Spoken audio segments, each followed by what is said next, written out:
Okay, your name? Full. My full name? Yeah. Al John Caniglia. Okay.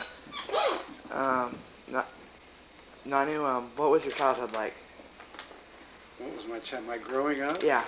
When I was just a little kid growing up? Well, I grew up in a little part of Omaha that was called Little Italy. It was called Little Italy, and it was a neighborhood of, it was kind of an ethnic group, but it was mostly Italians that just come over from the old country, and they got started in that particular area, and they called it Little Italy. And actually, when I was growing up, I didn't know how to speak too much English, so even though I had 4 more brothers and a sister, I still didn't know how to talk much English by the time I went to school. And I pretty much had to learn how to speak English in school.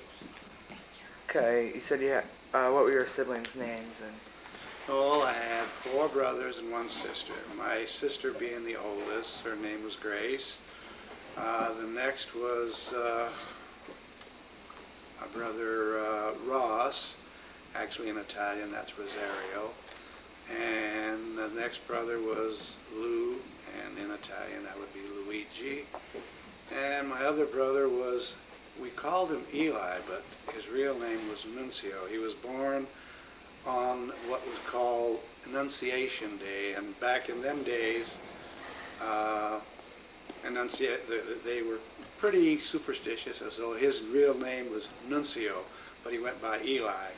And then there was my other brother, Jano, which was short for Sebastiano. And him, my brother Jano, my brother Lou, and myself were all born on the same day, January 20th. Each of us 5 years difference. okay, what kind of school education did you get? Well, I went through grade school, all the way through grade school, and then I went to Tech High. And by that time, it was World War II was starting. So all of my brothers had to go to the service. And my dad had a little bakery, Italian bakery, and I had to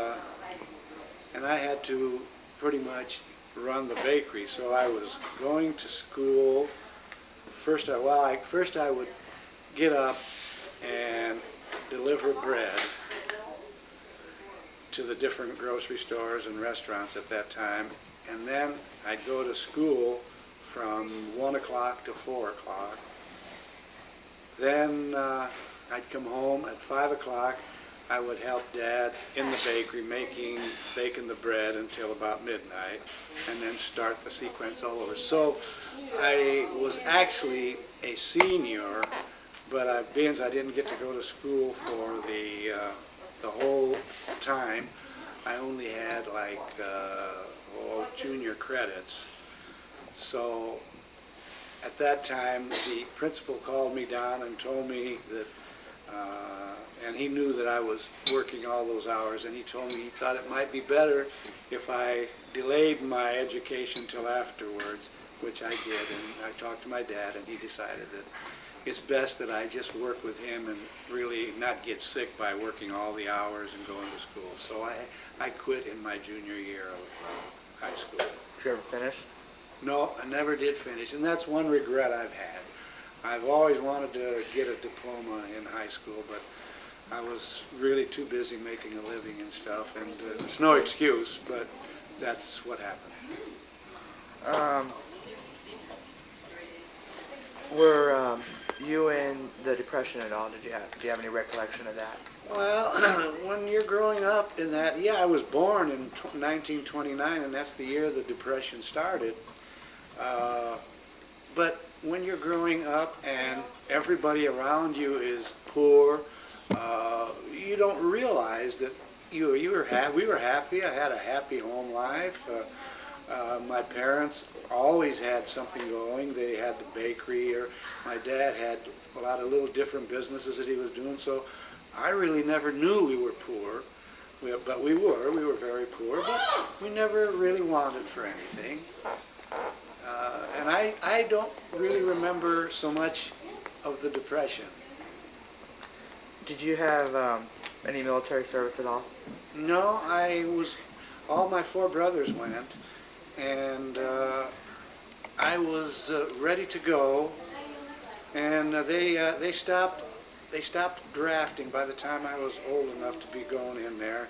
And then in the meantime, I had gotten married and had some children before the Korean War started. So I really never saw any, but I was knowledgeable of the wars, and because of my brothers, I would write to them, and they'd write home and so forth. So I knew everything that was going on. What did you think of Vietnam War? I thought it stunk. I just didn't approve of that at the time. I knew we had to do it because they said we had to, but I wasn't in favor of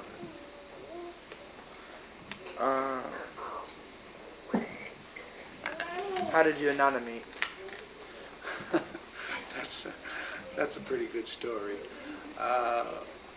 My dad had a heart problem, and Mary Ann was a nurse. So one day we had to take my dad. One day we had. Why don't you stop that? Okay. Well, my dad. I was telling you before. My dad had a heart problem. So one time we had to take him into the hospital. Now there were my three brothers and myself took him along with my mother, of course. So we were all waiting to have him admitted. We were all sitting there, and this nurse comes down, and she says, "Mr. Caniglia?" Well, we're all Mr. Caniglias, so all five of us get up, and she says, "Well, which one of you is the patient?" You know. So that nurse happened to be Mary Ann. And of course we just got to know each other at that time, but then we didn't see each other for a long time. I don't know, maybe a year or so had gone by, but she had been my dad's nurse. I saw her once in a while then. So about a year goes by, and I'm at the Crosstown roller rink, and sitting down putting my skates on, and I saw this gal coming in. I thought, man, she's a pretty cute gal, you know. I didn't recognize who it was or anything at first. She was a pretty cute gal. I think I'm going to want to skate with her. So the night went on, and finally I went up to her and said to her, you know, she kind of looked familiar, and I says to her, you know, this kind of sounds like an old cliche or something, but don't I know you from somewhere else, you know? So we skated around a little bit and got to talking, and finally she told me who she was and so forth, and we got to talking about it, and we both remembered that it was back then that I first met her, you know. And from then on, we started dating, and then we got married after she got out of nurses training, because back in those days, the nurses that were in training were not allowed to get married until after they graduated. So we waited till she got out of training. What has been your main occupation in life? One and only one. Well, I shouldn't say that really, because in my early days when I was just growing up and Dad had the bakery, I was a baker. I used to be a baker. We made Italian bread and pizza and so forth. And so basically I've been in the restaurant business. And you might wonder how we got into the restaurant business. Well, like I told you before, my four brothers were in the service. My brother Eli was in Baltimore. My brother Yano was in the Pacific. My brother Lou was in San Francisco in the Navy. And my brother, my brother Ross was in the Air Corps in San Antonio. Well, one day my brother Eli wrote home to Dad, and he says, "Hey, Dad," he says, "you know that stuff we've been eating all our life?" And he says, we call it the gujaruni and skachuni that we have. He says, out here they call it pizza. And guess what? He says, they sell it in restaurants, and they actually sell it. And he says, let's start us a pizza place. So right away, Dad had a little place, a little house right next to our bakery, and he started remodeling because the war was just about over then. And and the boys were going to come back and didn't have no job or anything for them, so we decided to do this little restaurant. Well, in the meantime, I wrote to the other brothers, the one in San Francisco, the one in the Pacific, and the one in Texas, and asked them if they would like to get in the restaurant business. So they said, well, we've got nothing else to do. So Dad tore down this little house and started remodeling and made a little restaurant that seated 48 people. And we all come back, and one said, well, let's add spaghetti, and the other said chicken. So we made it kind of an Italian-American restaurant featuring pizza. And pizza, back in them days, no one knew what it was between Chicago and California. So we were the very first people to commercially sell pizza.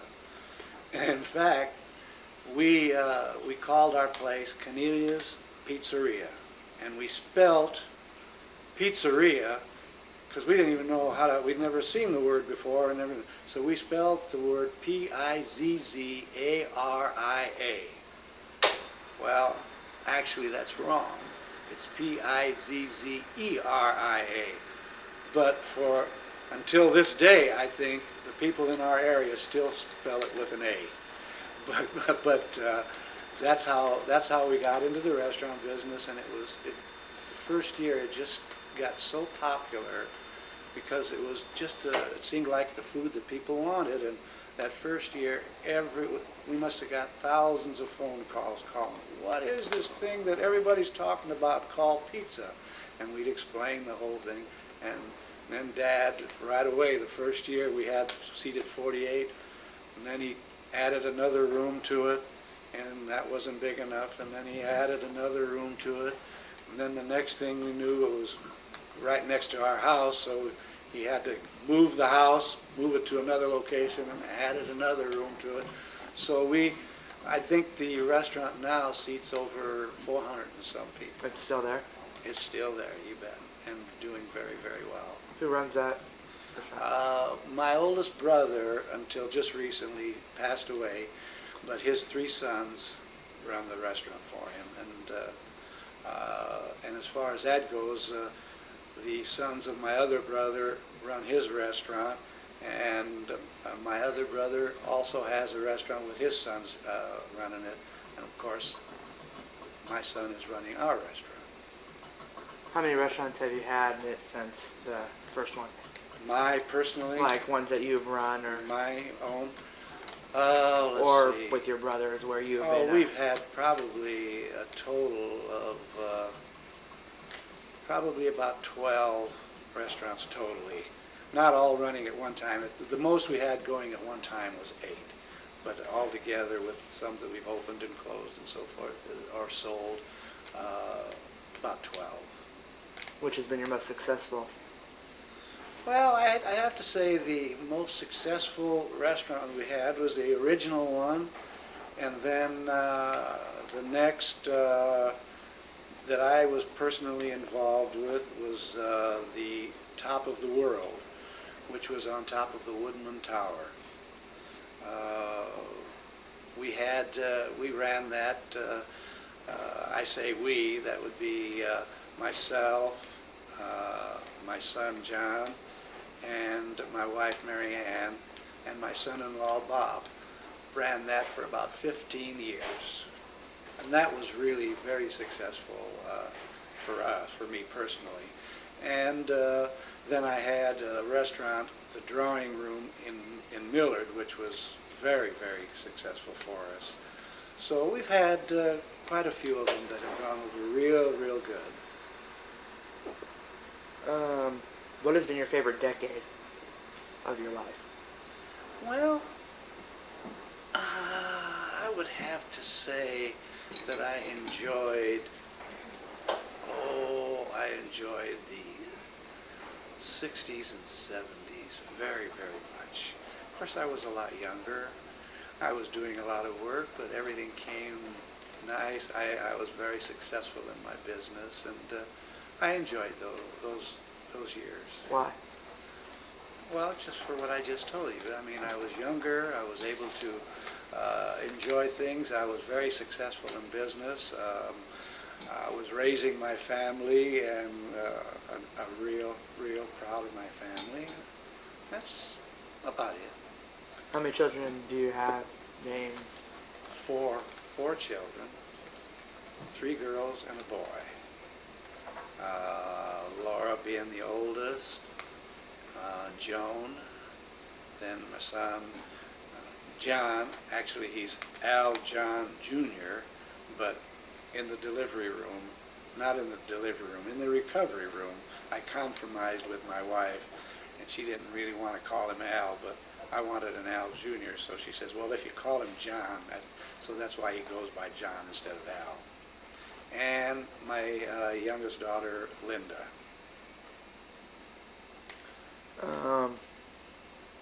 What is your favorite memory in your life?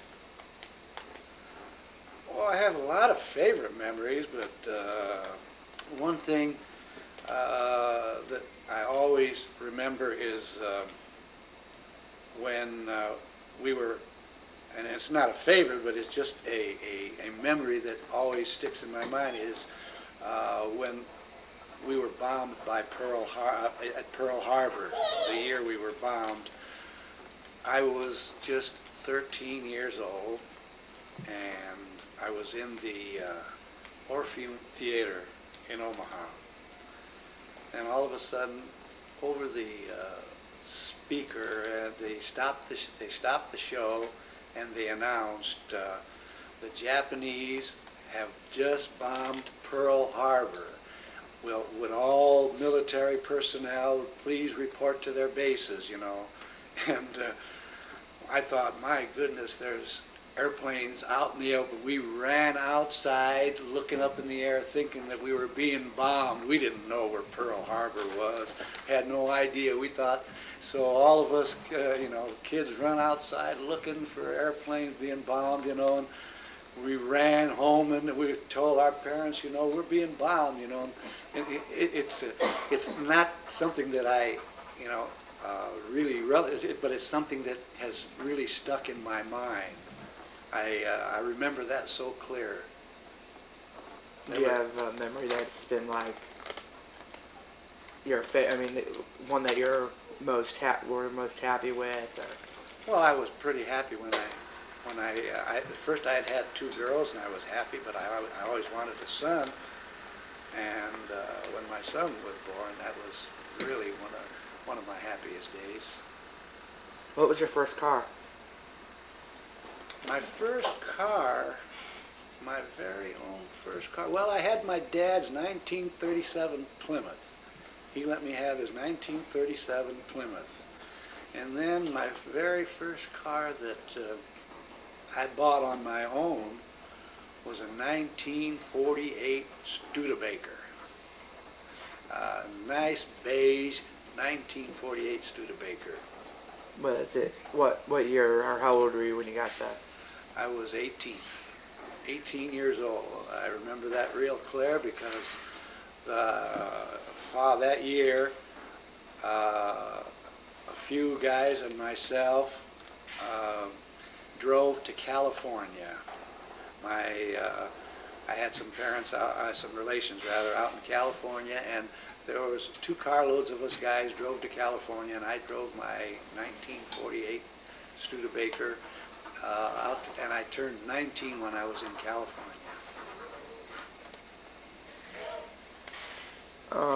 What is the biggest difference you think between like when you were a teenager and like teenagers today? Too much freedom. Today or? Too much freedom right now.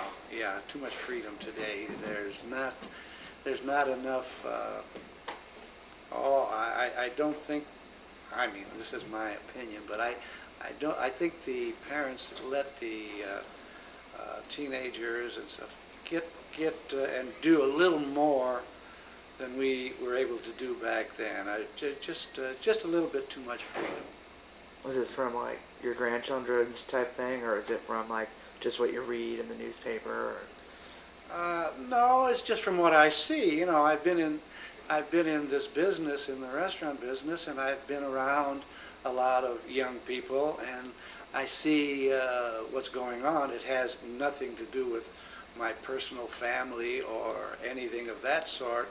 I just think the overall looseness that is being allowed now is just a little bit more than I think should be.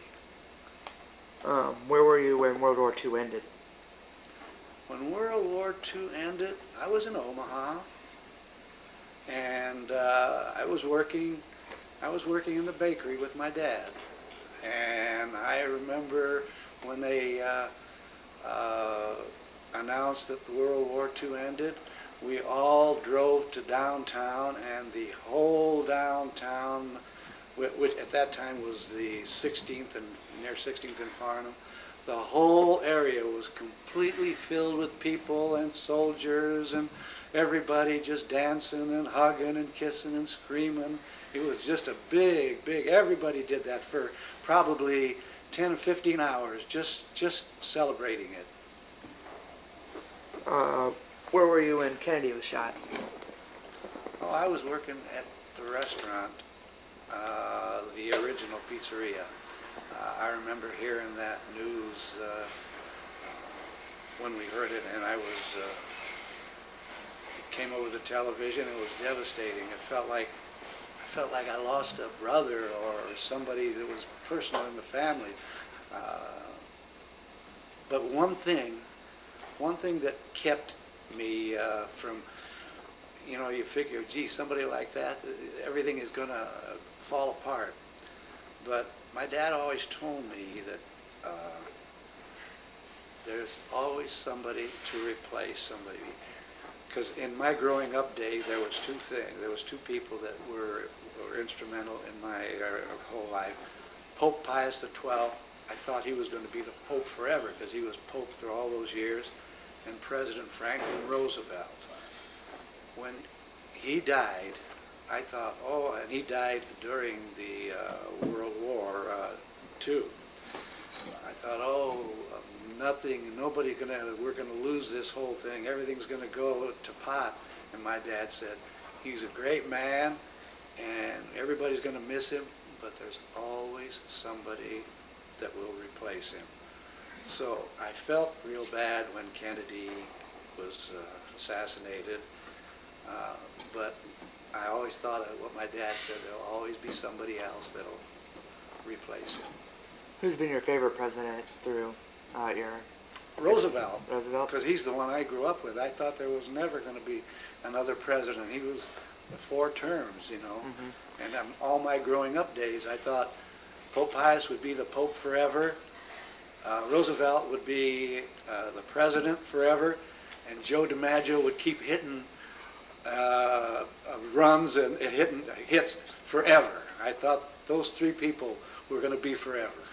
What were your favorite sports teams? Well, I really didn't have, except the New York Yankees and Joe DiMaggio and Babe Ruth. Those were my sports heroes. Do you have any sports teams you like now or that year? Oh yeah, of course, Nebraska. I mean, that's without saying. Nebraska is my team right now, and I do like the Dolphins and the Denver Broncos. And as far as baseball, I'm a little out of baseball, so I really don't follow that too much anymore. Who's been your hero throughout your life? My hero? Yeah. In my personal life? Yeah. Oh, my dad. My dad is the one I always looked up to. When did he die? Oh, he died, well, let's see. It's been 47 46 years ago. 46 years ago he died. He never did get to see any of my children because I was just married and none of my kids had been born yet.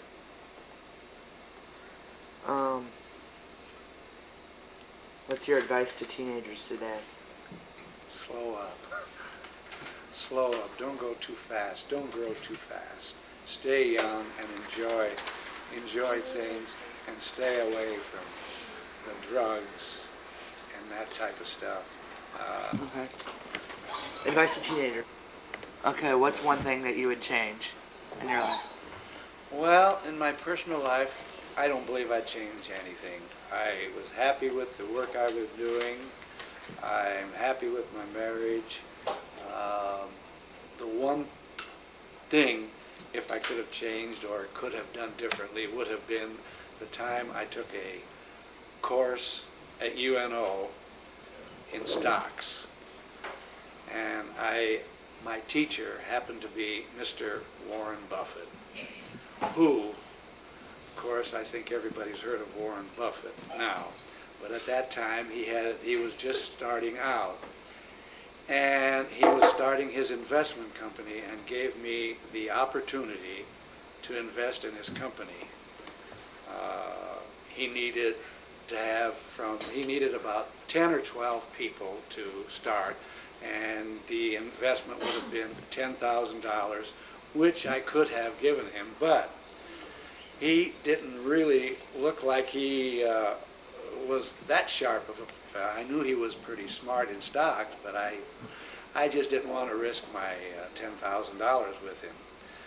But that $10,000 in about 3 years was worth at least $4 to $5 million to each and every one who invested the $10,000 with him. So had I have a chance to do that over again, I think I would have taken that chance. Did anybody talk you out of that, or was it your own decision? No, it was my own decision. If somebody else would have talked me out of it, I'd have been very, very mad at him. But it was my own decision, so you can't be mad at yourself. You make a decision and you live by it. What year was that? When that? Gee, I really can't remember the years. It must have been the late 50s or early 60s. Okay, I think that's it. I got that.